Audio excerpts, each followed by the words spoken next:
Frank Beck Chevrolet Studios. This is Time Out Over Time on the Time Out Over Time YouTube channel. I'm your host, Rick Arsenal, and I'll give you a rundown of what we're gonna go over tonight. But I had planned on looking at an NBA mock draft, but the last 24 hours I did a bit of a 180. After the passing of Bill Walton yesterday, I've been scurrying, doing a little research on his collegiate professional career. Well, I think it's only proper that we do a eulogy for Bill Walton tonight. So it's unfortunate that we have a sports obituary, but I thought we'd end the program tonight with that. Anyway, before we get started, here we go. Time on Overtime is sponsored in part by Frank Beck Chevrolet on M99 between Hillsdale and Jonesville. If it's time for a new to you vehicle, let the sales pros at Frank Beck help you choose the right vehicle. New or pre-owned, Beck's has the top selection in the tri-state area with over 200 vehicles in stock. Stop by and see for yourself, and when you're ready, ask for Russ McMurdy, Chris Hodis, Danny Smith, Adam Schaefer, Blake Bryant, Cameron Mincio, or their newest sales professional, Bob Flynn. Yep, that Bob Flynn. And when it comes time to service that new to you vehicle, let the service pros at Beck's fix it. Any make, any model, Ford or domestic, Beck's can fix it. And if you have a bit of a crunch or fender bender, Beck's Body Shop can put it back together looking just as good as new. So for all your automotive needs, look no further than Frank Beck Chevrolet on M99 between Hillsdale and Jonesville at 517-849-2886 or on the web at frankbeckchevy.com. Come and experience the Frank Beck difference. Chevrolet. Together, let's drive. All right, let's get into this.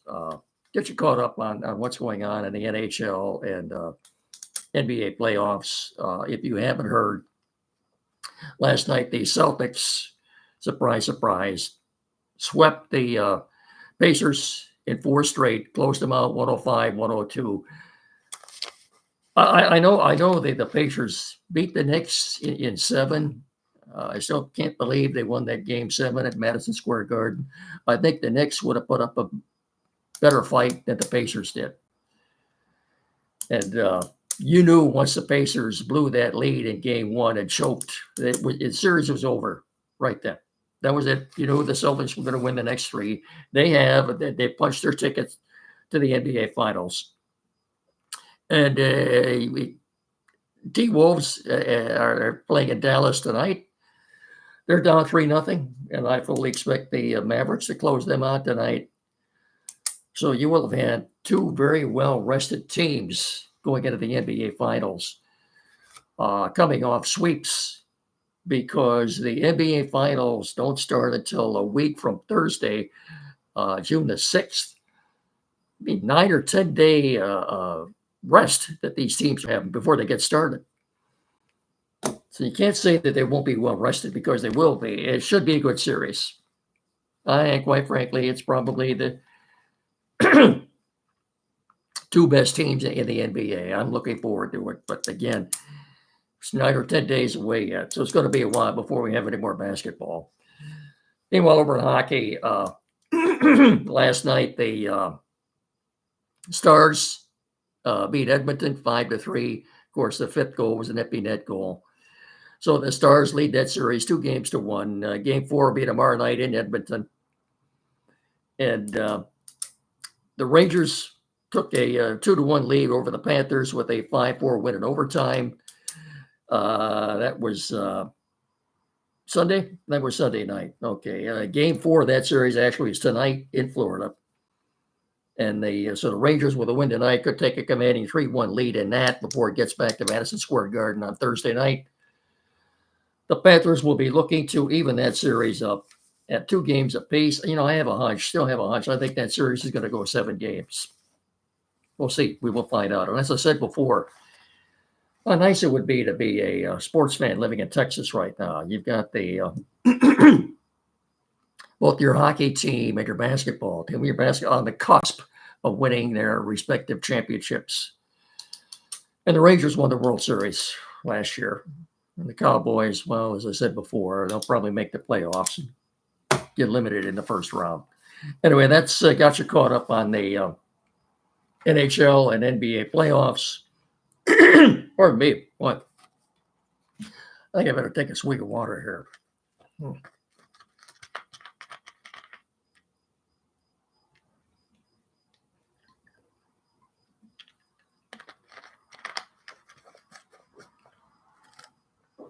Uh, Pro Football Focus, which is a great national site. Very good. To me, they are probably the Bible for NFL football right now. But they, in a recent list that they published for all 32 teams, they named the bounce back player. Bounce back player, the player more or less who was going to revive his career this year for all 32 teams. And the player they single out for the Lions was a 27-year-old Marcus Davenport, who the Lions signed as a free agent this past offseason, a free agent from the Vikings. He's only 27. He out of the University of Texas at San Antonio, which is where the Saints drafted him, and he had a good career with the Saints. And the Vikings went on to sign him to a free agent contract last year, and he played 6 games and got hurt, had an ankle issue or something.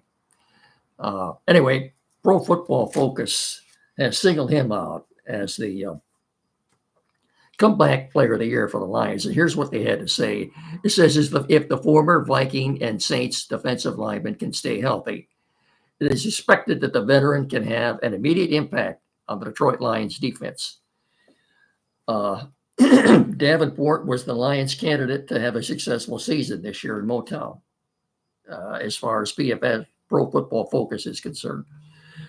The former first-round pick had a successful run with the Saints, but an ankle injury, as I said last year, derailed his season.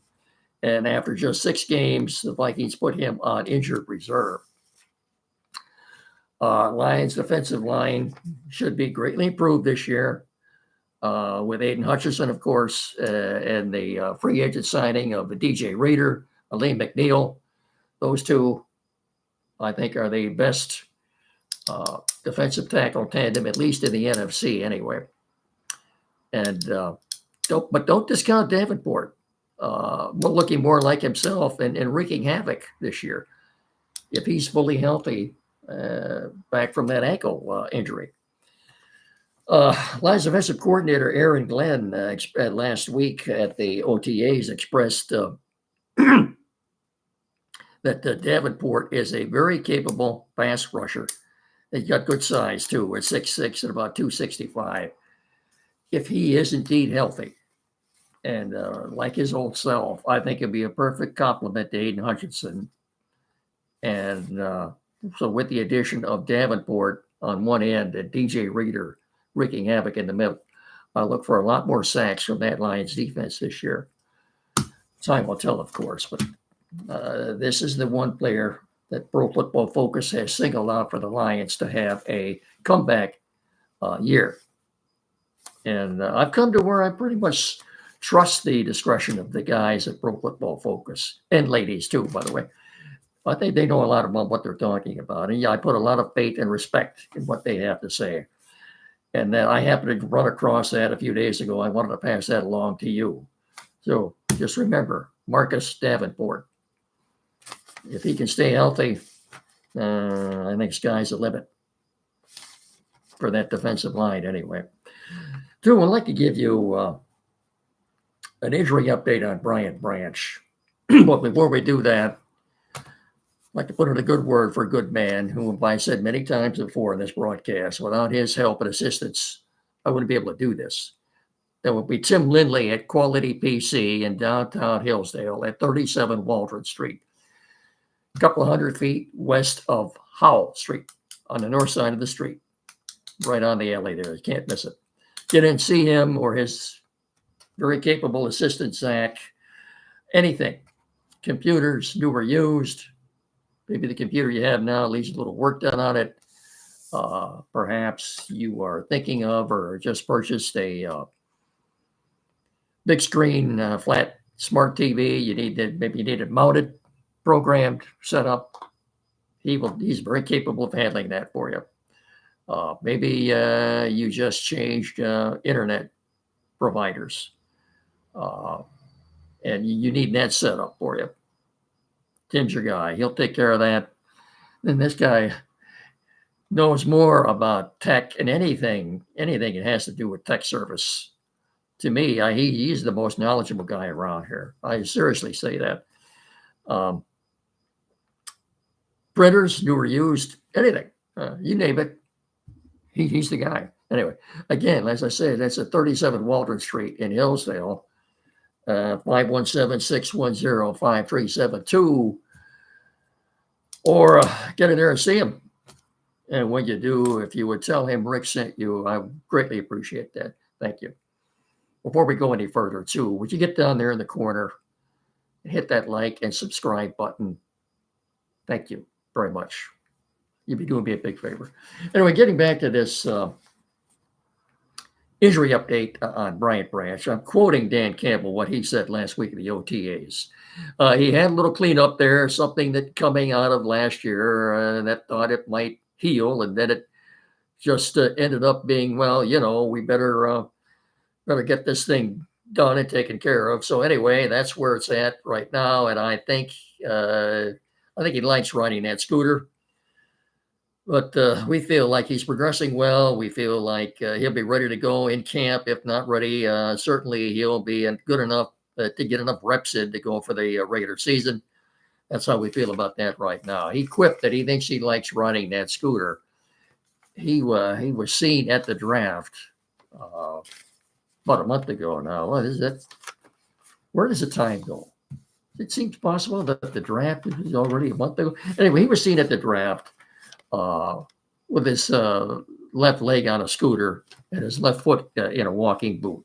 We don't specifically know what it was, but whatever it is, the coach said they went in, cleaned it up, and he'll be ready to go for camp.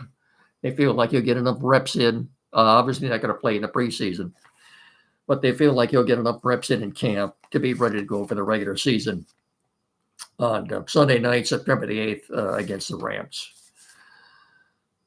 A game we're already looking forward to. Before we go any further, too, Tigers coming off of a 3 out of 4 game series win over Toronto. Turk School won't go in tonight, weather permitting. I haven't seen any weather reports coming out of Detroit, but Tigers come in 26-27 to win tonight will bring them back to 500. Get that quickly yet about the Tigers.